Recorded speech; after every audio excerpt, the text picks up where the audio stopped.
NOR gate is a universal gate. બરાબર. હવે એમાં તમારે યાદ શું રાખવાનું છે કે કેટલા NOR gate લેવાથી બધા ગેટ બને છે? તો કે ભાઈ NOT gate બનાવવો હશે તો એક NOR gate ની જરૂર પડશે.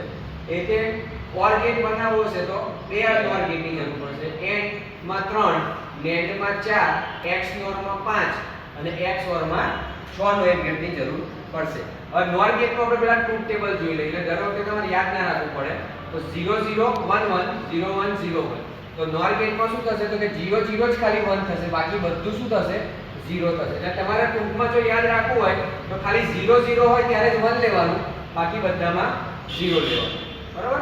તો આ પહેલો આપણે NOT ગેટ બનાવીએ છીએ. તો NOT ગેટ માં આપણે જોયું કે ભાઈ એક NOR ગેટ ની જરૂર પડશે. એટલે આપણે એક NOR ગેટ દોરી દીધો. એમાં આપણે તમારે ધારો કે પહેલું 0 લઈએ. હવે આપણે મિનિમમ તમને ખબર હોવી જોઈએ કે મિનિમમ કોઈ પણ ગેટ હોય NOT ગેટ સિવાય OR AND NAND XOR XNOR એ બધામાં મિનિમમ 2 ઇનપુટ જોઈએ. એટલે 2 ઇનપુટ કરવા માટે આપણે શું કર્યું?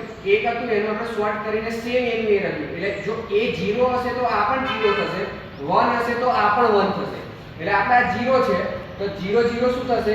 તો 0 0 આપણે જોઈ લેવાનું શું થાય છે? તો કે 1 થાય છે.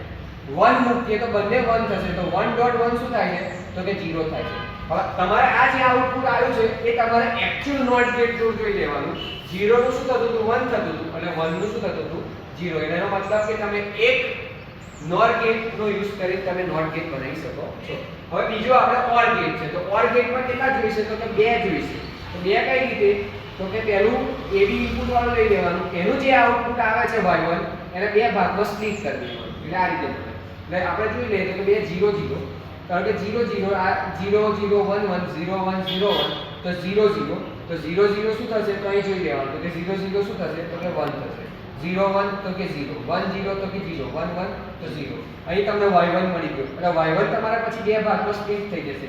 આ જો 1 હશે તો 1.1 હશે, 0 હશે તો 0.0 હશે, 0 હશે 0.0 થશે. એટલે 1.1 તો 1.1 શું થશે? તો કે 0 થશે. અને 0.0 મેં તમને પહેલા જ કીધું કે એક વસ્તુ યાદ રાખી દેવાની, 0.0 હશે તો 1 લેવાનું, બાકી બધામાં 0 આવશે. એટલે 0.0 1, આ બી 1 અને આ પણ 1. એટલે એક્ચ્યુઅલમાં જે આ ફાઇનલ તમારું જે આવ્યું છે એ તમારે જોઈ લેવાનું. એક્ચ્યુઅલ OR ગેટનું ટ્રુથ ટેબલ જોશો તો એક્ચ્યુઅલ OR ગેટના ટ્રુથ ટેબલમાં શું આવશે? 0 1 1 1 જ હશે. બરોબર છે? આ એક્ચ્યુઅલ તમારું OR ગેટનું થઈ જશે. બરોબર? આ થઈ ગયું તમારે OR gate using two NOR gate. હવે આપણે AND ગેટ જોઈએ. તો AND ગેટમાં કેટલા યાદ રાખવાના? તો કે 3 યાદ રાખવાના. તો કઈ રીતે?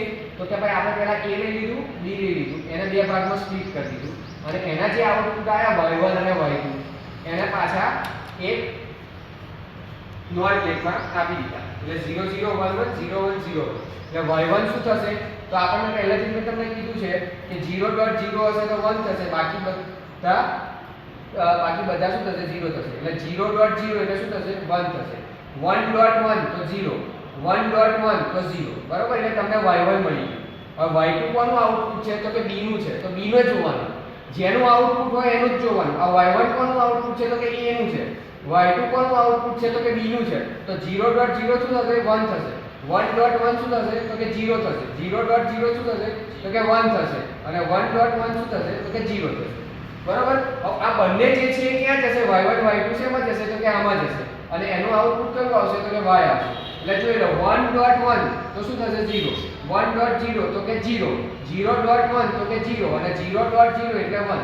એ બધું જ એટલે તમારે આ મેઇન ટ્રુથ ટેબલ તમારે યાદ રાખવું પડે. ખાલી 0.0 જ 1 થાય છે, બાકી બધું 0 થાય છે. એટલે AND ગેટ આપણે 3 ગેટનો ઉપયોગ કરીને બનાવી દીધો. હવે NAND ગેટ બનાવવો છે. એટલે AND ગેટ જો આવડતો હોય તો એમાં એક્સ્ટ્રા પાછળ આ રીતનું તમારે એક NOR ગેટ જોડી દેવાનો, એટલે તમારે NAND ગેટ બની જાય. એટલે સેમ તમારે અહીં સુધી જે છે એટલે y1 y2 અને y3 નામ આપી દેવાનું અને એનું જે આઉટપુટ આવે એને y નામ આપવાનું. એટલે સેમ આની પાછળ એક NOR ગેટ તમારે જોડી દેવાનો. એટલે જો તમે a b y1 y2 અને આ જે y છે એની જગ્યાએ y3 આવશે અને અહીંયા ખાલી y ઉમેરી દેવાનું. એટલે y3 જુઓ ક્યાં છે? તો કે 0 0 0 0 1 તો કે 0 0 0 1 આવ્યું. બરોબર? એટલે ખાલી આ એક સ્ટેપ ઉમેરાશે. એટલે અહીંયા તમે જુઓ y3 અહીંયા ધારો કે 0 હોય તો 0.0 થશે. તો 0.0 શું થશે? તો કે 1 થશે. 0.0 શું થશે? તો કે 1 થશે.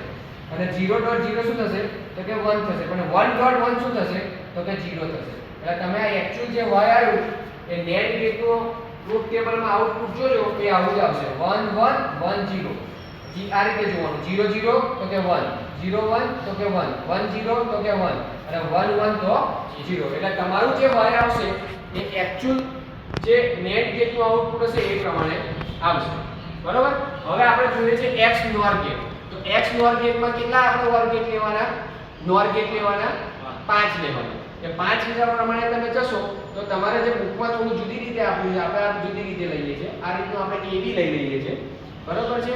AB માં આપણે શું કરીશું? પહેલી વખતે જે લઈશું આપણે A ને બે ભાગમાં સ્પ્લિટ કરીશું અને B ને સીધું લઈ લઈશું. એ રીતે બીજામાં B ને બે ભાગમાં લઈશું અને A ને સીધું લઈ લઈશું. બરોબર.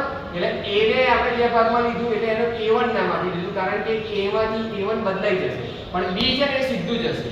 એ રીતે આમાં B1 B માંથી B1 થઈ જશે, પણ A કેવું છે એ સીધું જશે. એટલે એનું આઉટપુટ કયું આવશે? y1 આવશે, y2 આવશે અને y1 y2 ને ભેગું કરી દઈને y આવે. એટલે અહીં જુઓ આ A ને આપણે A1 કેવી રીતે થાય છે તો કે A ને B ને તમને ખબર જ છે. તો A1 શું થશે તો કે A1 0.0 એટલે 1 થશે, 0.0 એટલે 1 થશે, 1.1 0 થશે અને 1.1 0 થશે. એ રીતે B માંથી આપણે B1 બનાવ્યું છે. એટલે 0.0 એટલે 1 થશે, 1.1 એટલે 0 થશે, 0.0 એટલે 1 થશે અને 1.1 એટલે પાછું 0 થશે. એટલે તમને A1 મળી ગયું, B1 મળી ગયું. એટલે હવે આમાં તમારે y1 મેળવવું છે. શું મેળવવું છે તો કે y1. તો y1 કોનું કોમ્બિનેશન છે તો કે A1 અને B નું. એટલે A1 અને B ને ભેગા કરવાના, A1 અને B. એટલે 1.0 એટલે ક્યાં જોવાનું? પહેલામાં જોવાનું NOR ગેટમાં. એટલે 1.0 શું થશે? 0, 1.1 એટલે 0, 0.0 માં જ ખાલી 1 આવશે અને 1.0 એટલે પાછું શું થશે? 0 થશે. હવે y2. તો y2 કોનું છે તો કે y2 કોનું ભેગું કરીને થશે તો કે A અને B1. એટલે A અને B1 એટલે A અને B1 ને પકડવાના. એટલે A અને B1 શું થશે કે 0.1 તો 0, 0.0 તો કે 1, તો કે 1.1 તો 0 અને 1.0 એટલે 0. એટલે y1 અને y2 આપણને મળી ગયા. એ પાછા એક ક્યાં જશે તો કે એક NOR ગેટમાં જશે અને આપણને ફાઇનલ આઉટપુટ y મળશે. એટલે જોઈ લો 0.01, 0.10, 1.00 અને 0.0 એટલે શું થશે તો કે 1 થશે. એટલે આ તમારું જે આવ્યું એક્ચ્યુઅલ y એ કોના જેવું હશે તો કે x NOR ના ટ્રુથ ટેબલ પ્રમાણે હશે ફાઇનલ. બરોબર છે. x NOR ના ટ્રુથ ટેબલમાં શું હતું કે બે સરખા ઇનપુટ હોય, બે સરખા ઇનપુટ હોય તો 1 આવે. એટલે બે સરખા ઇનપુટ થઈ ગયા જુઓ 0 0 તો 1 અને 1.1 તો 1, બાકી બેમાં 0 આવે. એટલે સાબિત થઈ ગયું કે આપણે 5 NOR ગેટનો ઉપયોગ કરીને એક XNOR ગેટ બનાવી શકીએ છીએ. હવે રહ્યું XOR. XOR માં કેટલા ગેટ છે? 6. એટલે તમારે જો XNOR તમને આવડતું હોય તો એમાં પાછળ તમારે અહીંયા y સુધી સેમ લાવવાનું. એટલે હવે y તમારો y3 થઈ જશે અને એક વધારાનો આ રીતનો તમારે NOR ગેટ પાછો અહીં આગળ અહીં મૂકી દેવાનો. એટલે તમારે થઈ જશે XOR ગેટ. એટલે y3 તમારે શું આવ્યો? આનો જે y છે કયો તો કે 1 0 0 અને 1 એ મૂકી દીધો. એટલે આપણને ખબર છે કે 1.1 શું થશે? બે ભાગમાં સ્પ્લિટ થશે. કઈ રીતનું થશે? આ રીતનું થશે. તમારે અહીંયા જે y3 આવે આ રીતે જે y3 આવે એ કેવું થશે? બે ભાગમાં સ્પ્લિટ થશે આ રીતે. બરોબર. અને તમને y મળશે.